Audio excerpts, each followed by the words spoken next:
What's up, everybody? It's Dusty Tucker. I haven't done a video in quite a while. I apologize, been too busy, too much going on, but I have some exciting news. I'll be getting my local membership here in my local town. I have one, but it's in the bigger city, over 130 kilometers from here. I go there once in a while to do shoots, and I can't go there as often as I would like to because that would cost me a lot of money and fuel.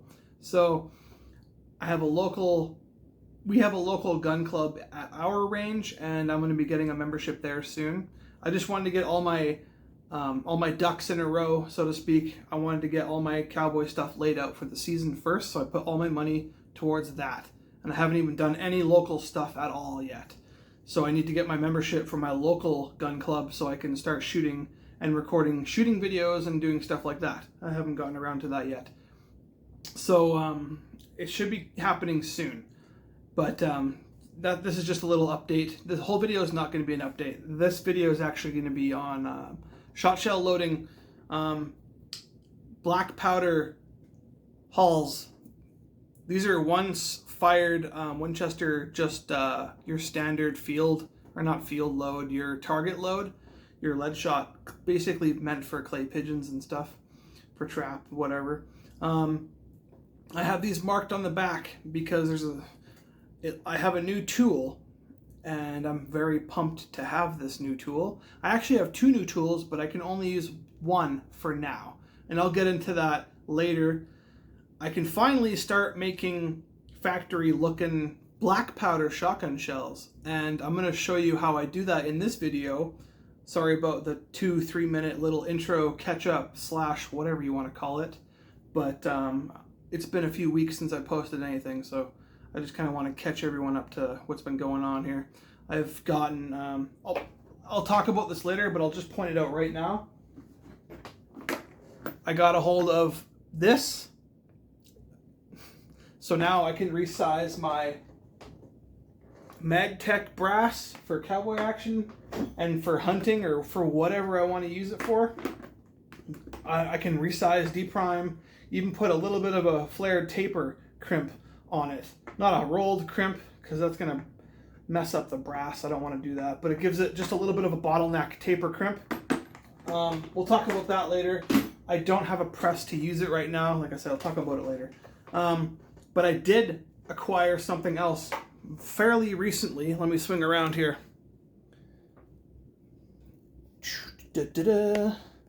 I finally got myself an actual shotgun reloading press. This is, yes, I know, this is a cheaper model, but I actually got this for a smoking good deal, and I couldn't say no. So this is the Reload All 2, and I'm going to be kind of going over on how I tried to set this up for black powder, like to have the powder dispense and the shot dispense, but I could not get it to work. There just wasn't enough room in those little plastic collar pieces for enough black powder for black powder shotgun shells. So you're still going to have to manually pour powder using a powder measuring device for black powder. But the shot works, and I have the shot set up for just 1 ounce of shot. This is basically going to be for cowboy action loads.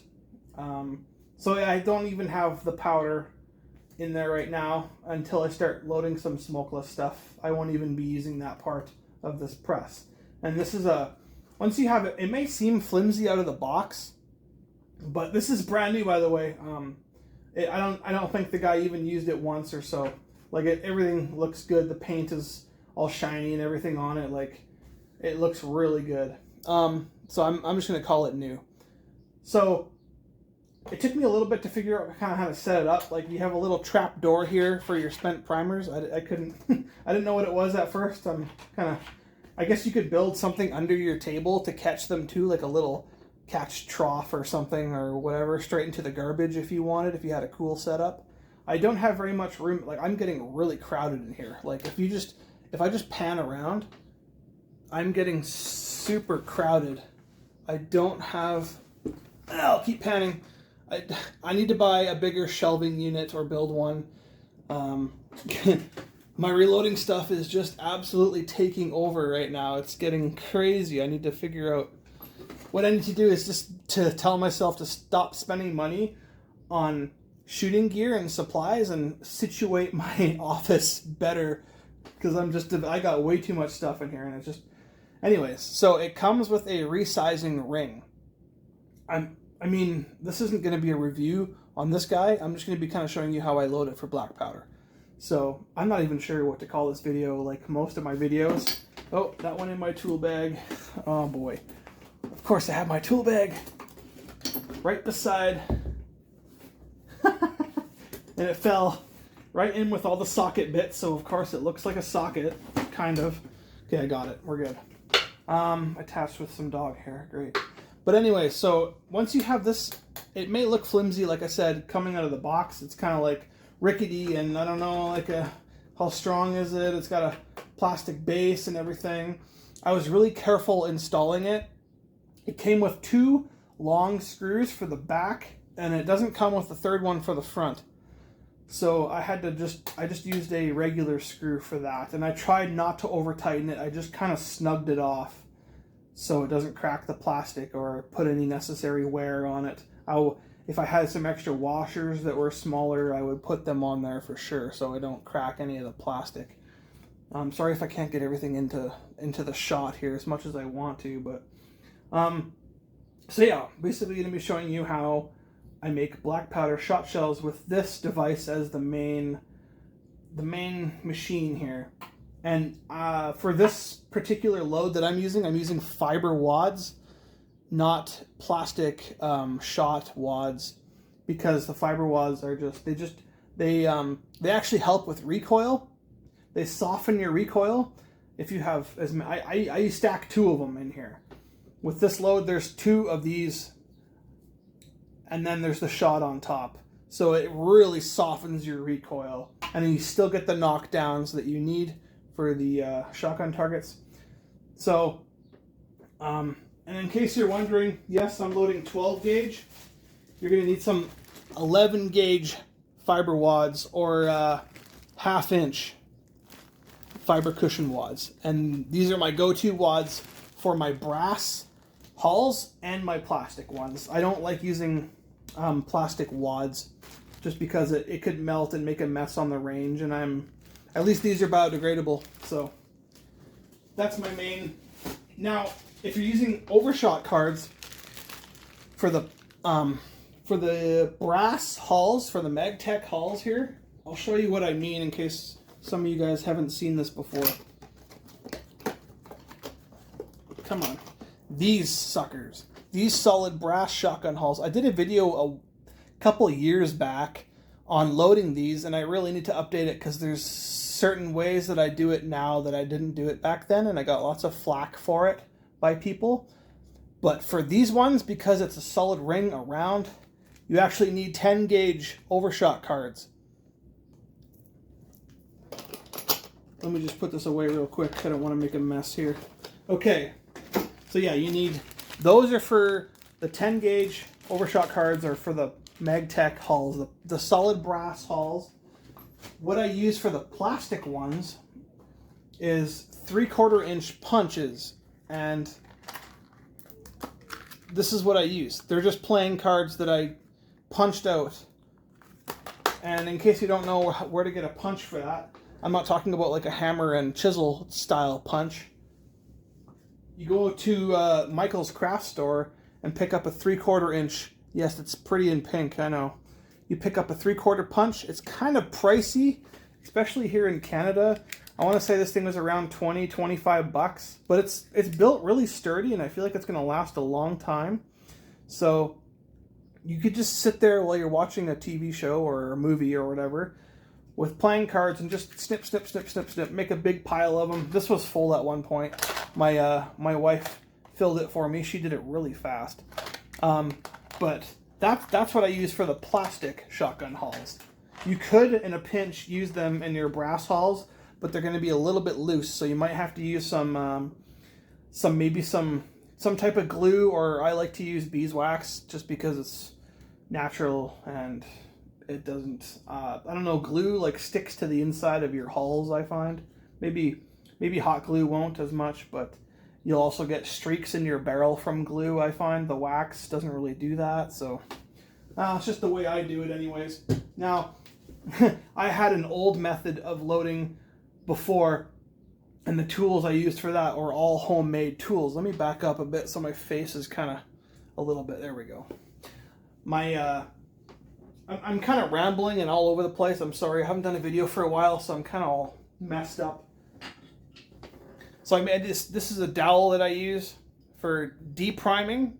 There's a nail in the one side there, and it's perfectly centered to punch out your shotgun primers. And I have a hard top on here so you can use a harder type mallet and not damage the wood.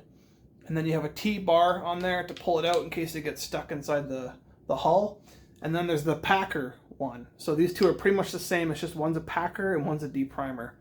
I did not have a resizer back in the day because I did not have a press, and I didn't have the die set or anything. So I had to make sure that I kept shooting my reloads in the same gun that they were fire formed, the hulls were fire formed to. So that's why I have these tools kicking around, and I used a wooden hammer too that I made in my garage. Just a bunch of wooden tools. These are probably going to go to my field kit now, so I can, when I go hiking in it, because these are super light. When I go hiking or shooting, I'll bring this in a kit that I can reload in the field. Now, everyone always asks me, why don't you just bring extra ammo in the field?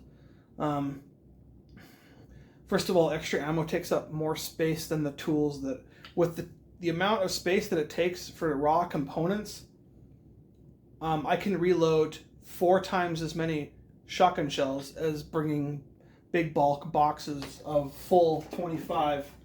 If I bring a bunch of these, that's going to take up a lot of room in the bag. So I can fill. Anyways, I'm getting way off topic here. Apologize. I'm like that though for you people that watch my videos. I still use these tools though. I'll use the packer tool, especially in this situation here. I'll get to that eventually. I'll actually leave the packer tool there just in case. I'll put this stuff away, and then this is another tool that I use. This is set for my cutoff length. You can kind of see what I mean there. When the plastic is blown past, and this is if the crimp was blown out, like after you fire it, you would have a bunch of excess plastic. This piece would fit in there and give you a gauge on where to cut off that plastic to, so that I could reload. And then I have a manual crimp tool. I'll quickly pan you over to that in case some of you guys haven't seen this. I've been using this guy here, a manual crimping tool. You push it in on this side, and then you force feed it and crimp it. And then this is another tool. This is my priming tool that I use. This is a vintage 12 gauge priming tool, and this is what I have to use for my MagTech cases. So I don't know, it's just really fun to use old school tools. It makes you feel more involved in the sport, in the shooting. You can chamber a round that you made from scratch without using a press and just be like, I made this. Like, I don't know, it just gives you a better feel about it, sort of thing. So we're gonna start. In case some of you guys, let's say you just got this and you're trying to set it up for the first time, there is a few things that I kind of didn't get at first. There's a little spring and a little platform here, and then there is like a little, it kind of looks like something that you would resize bullets on a single stage press, like the feeder part, but that goes inside of the spring mechanism here. And then when you push down on the spring, it comes through, and that's how you that's your stable platform that you use for your priming and your priming station here. So to try to get this down there is a little bit tricky, but sometimes it falls into place perfectly. There we go. Perfect. And that's really the only attachment thing that you have to worry about there. One thing I really like about this is that it comes with an extra bit in case this one breaks for putting your shot cups into. It comes with an extra feeding mechanism, which is pretty awesome, I think, considering it's just made of plastic. And I feel like it could break over time. The plastic could weaken or something. Hopefully they last me a while. Okay, so we're gonna start. This is a freshly fired hull. I guess I should get into the stuff that you need. Well, obviously you need black powder because you're going to be loading black powder shot if you're watching this video. Obviously you're going to be wanting to do that. So I got some GoX, some double F.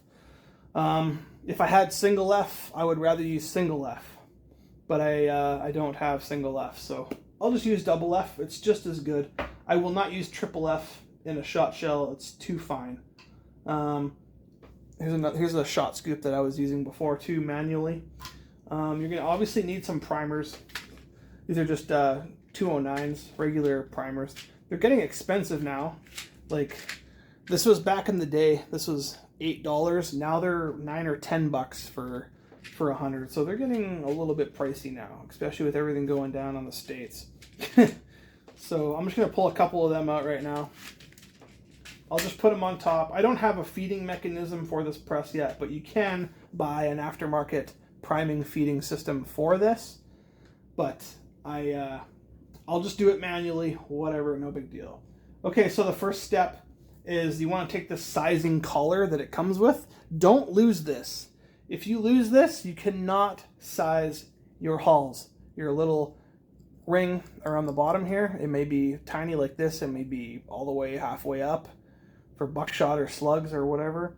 You don't want to lose this ring. It only comes with one of these rings, and this is everything you need to resize. Like, I wish there was a way that you could, I might actually put a little hook on the side of my table and make sure that I leave it in there when I'm done so I don't lose it, because I don't want to lose this. So this little line in there, you want that facing up, because if you don't have it facing up, it'll just go all the way down and sit in there like a chamber kind of, and you won't get any sizing done at all. You have to make sure that it's facing up like that when it catches on there. And then from there, let's see if I can kind of get you a little bit closer somehow. It's probably as good as I can get, I'm sorry. All right, so you want to just put it on the base here on the first position, farthest to the left on the station. Make sure your depriming thing is going to go in the center and kind of line it up. And then don't force it right away because your old crimp might catch. Just kind of jiggle it around until it, or twist it a little bit, and there you go. And then it'll go in, push down, it'll resize. And then just leave that sizing collar on like you normally would for any other type of loading. Make sure the collar is all the way down in the recess, in the flush recess, which is really nice about this resizing collar. It'll actually calm down the expansion of your rim on your shot shell. So that's good for like pump actions and semi-autos and stuff like that. And then you just take the whole thing and put it on that red bushing area. Go down and it'll pop it off like that. I like to do this in 2 separate stages. You don't have to. Now it's resized and deprimed. Now I like to take, I guess you could have done this too. You could have put a primer in the bottom when the ring was on there. You could have left it on and just did it that way, but I don't know. I have different ways of doing things. And then you just put it only halfway in. You could use that other tool that I have, but that's just another step. You might as well just use the press, right? And then you go, oop, it shot up on me. It'll fit in the little hole there, and then you just push down. You don't have to go crazy on it. And then there you go. You got a nice flush primer with no dents or nothing. It's good. And then this is the part where you have to go to another tool. You have to get your powder measure, because I could not get this to work. The little inserts were not big enough for the amount of powder that I needed, which is going to be 63 grains. 63 grains of double F powder. And that's what I'm using in this load. So I gotta measure this separately. Yeah, it's a little extra work, but I mean, this press still helps quite a bit. There's my 63 grains. I'm just gonna dump it in there. Sorry if this video is a little bit long. I know some people don't have patience to watch longer style videos, but I feel like that's just the way I roll. Okay, so my powder's in there. Now you kind of have to you can't put it straight in like you would a normal press. You kind of have to cup it under and then catch and then slide in. That is just the way it is, and you get used to it and it becomes second nature. No big deal. And then the fiber wad, I just kind of sit on top.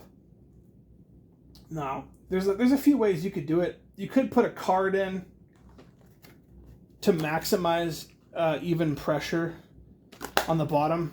I'll do that just for the sake of the video.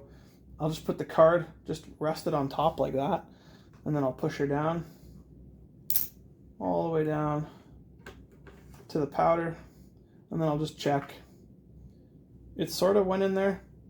You can see how it's a little bit crooked. So I'll take the tamping tool here and just push it in there and give it a little bit of a crunch. Check it out. Make sure she's nice and flush in the bottom. And she is. You don't have to do that. I'm just doing it for the sake of the video. Normally I would just put a wad on top. This is just for cowboy action, right? So you don't have to be so super precise and just everything has to be perfect sort of thing. And then you take your fiber wad. There's usually a rounder edge, the top here, a little bit rounder. I like to put that end in there first. Just kind of rest it on the cone and it'll center itself out. And then it'll push all the way down. I don't push too hard because there is a hollow point where your shot and powder go through. So if you push too hard on the fiber wads, you're going to actually cut into the fiber wad, and you might get a chunk stuck inside, which would be really crappy. So I just kind of put one in, just kind of 3/4 of the way, just until I feel a little bit resistance. And then I'll grab another fiber wad, put him on top. So I actually use 2 fiber wads. Just give it a little bit of a oomph. And then again, I like to use my tamping tool just to make sure that it's all seated properly in there. Perfect. You don't have to do that. You could trust this thing and push down, but it's kind of a little bit sharp. It might cut into the, like I said, you don't want that. Okay, and I'm going to put another one of these 3/4 cards on top, just so that the shot doesn't dig into the wad. You can use either tool you want. I'm used to using the little wooden dowel, but because I got this press, I kind of want to utilize it more. Push it in with it. Don't push too hard or you might cut into the card. Card's in there. That time it's straight because I had less room to travel. And then you would go down and then pour your shot. Flick your shot over.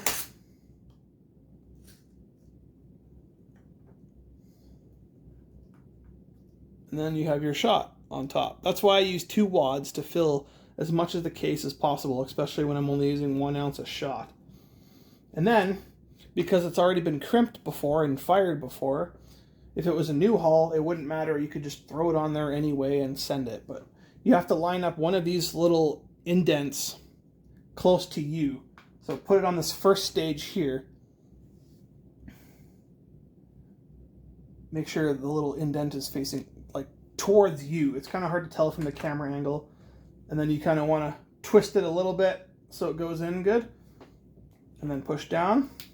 Not super hard, just kind of, you'll get the feel for it. There's your half or 3/4 or a quarter crimp or whatever. And then you put it in the next station. Make sure one of those things are facing forward again. And then send her home.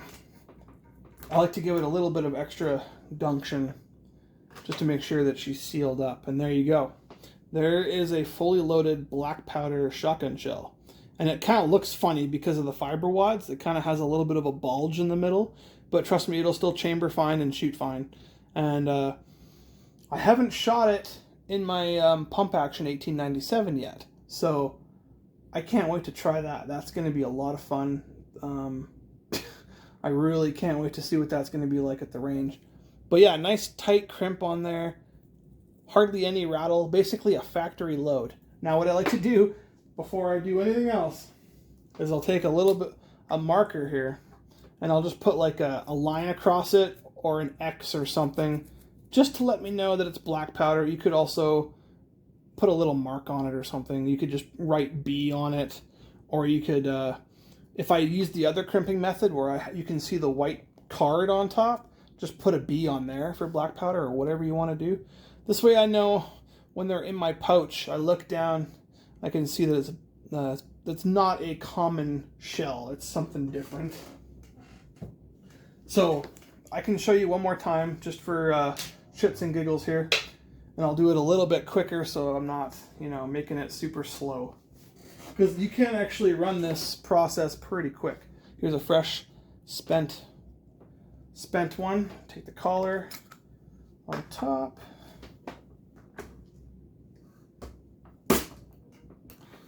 Resize. Make sure it's deep primed. She's good. Let's do it this way. Let's put a fresh primer in. Put it on top.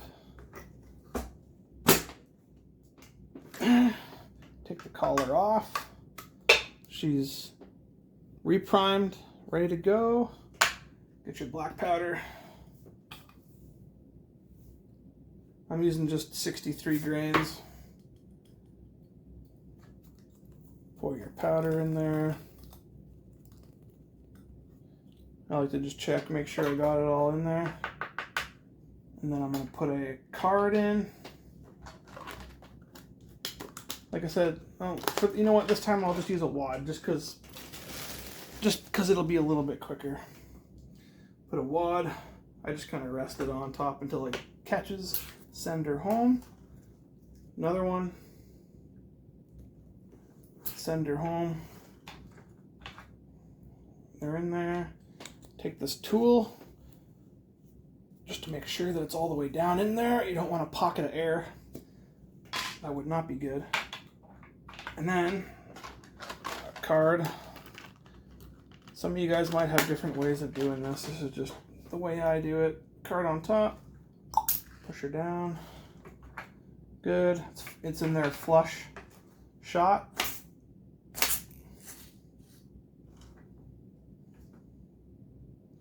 Don't want to spill it. Make sure one of those little things are facing you. Half crimp.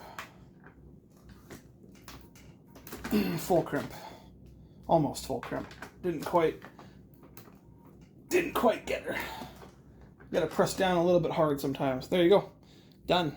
So that's all it is. You can pump these out pretty quick. This one's got a little bit of a stress in it where the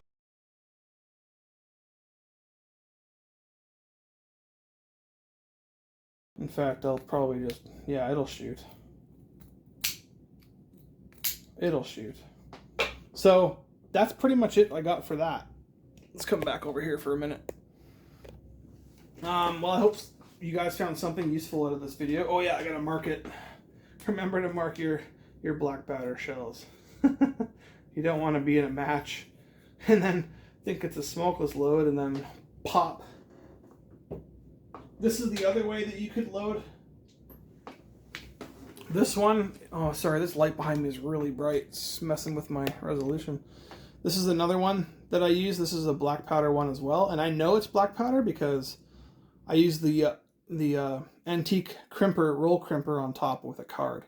So I know that it's a black powder load. So I don't even have to think about it twice, and it rolls like that old machine. Look how nice that roll is. Like there's no creases or nothing on it. It works really good. The straighter you cut your hulls, the better of a roll crimp you'll get. And I'm pretty sure this would cycle in a semi-auto or even a pump really easily. So I think that's pretty much all I got for this video. If you guys have any questions or comments or anything, go ahead.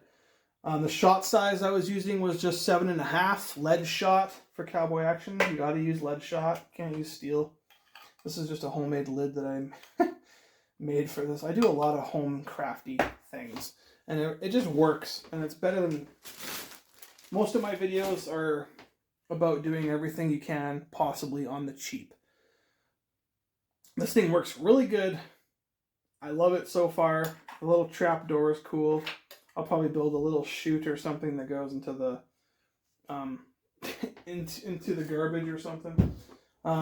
This little table, it doesn't look very stable, but let me tell you, it is strong. It's a base. It's a solid metal base. Like, let me hit it with something here. It's a solid metal base, and it's like it is heavy. With all the stuff on here, trying to move this is probably close to 100 pounds. Like, it is absolutely insane. And that's why I picked it for my lubricizer and shotgun table area. Also because I'm running out of room in other places. But yeah, that's pretty much all I got for this video. I hope you guys found something useful. If I forgot something, let me know, and I can do another video. I might do smokeless with this yet too, but honest to goodness, I have never loaded a smokeless shotgun load before in my entire life, so I'd actually be pretty nervous about it the first couple of times. I just love the black powder so much better than basically anything else. So that's my go-to is black powder. But yeah, no. So well, until next time, I wish I could have a video of shooting these bad boys, but like I said, I got no local range membership, and I don't feel like going out to the back 40 just to shoot a couple of shotgun shells off for the sake of the video. I guess I could have, but I got lots of other stuff to do today. Anyways, until next time, sorry this is half an hour long, but see you guys next time.